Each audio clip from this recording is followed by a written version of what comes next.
үшінші тапсырма бізге берілген астыдағы мынау үшінші экранға астыдағы хабарды қайтадан сол 1-2-3 дегенді көрсету керек. 1-2-3 деген хабарды көрсету керек. Бірақ екінші тапсырмада біз оны көрсету үшін алып тастайық үстіндегіні. Екінші тапсырмада біз оны көрсету үшін handle қолдансақ, үшінші тапсырмада оны көрсету үшін біз /n қолдану керекпіз. /n handle-ға ұқсайды деп айттық. /n арқылы 1-2-3-ті жаңа жолға жазып беру керекпіз, әр сөзді. Жарайды.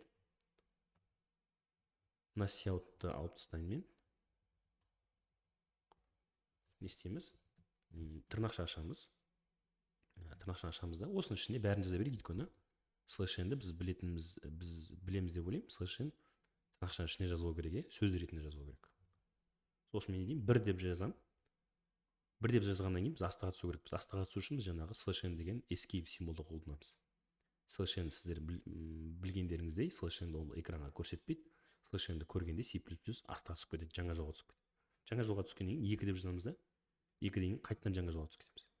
Жаңа жолға түскеннен кейін 3 деп жазамыз да, 3-тен кейін қайтадан жаңа жолға түсе салайық. Өйткені келесі командалар болып жатса, экранға бір нәрсе көрсететін, олар жаңа жолдан басталсын. Болды, сақтайық. Сонда 1-ді көрсетеміз, жаңа жолға түсеміз. 2-ні көрсетеміз, жаңа жолға түсеміз. 3-ті көрсетеміз, жаңа жолға түсеміз. Handle-мен түссек болады, /n-мен түссек болады. Міне, 1 жаңа жолға түстік, 2 жаңа жолға түстік, 3 дедік, бәрі дұрыс.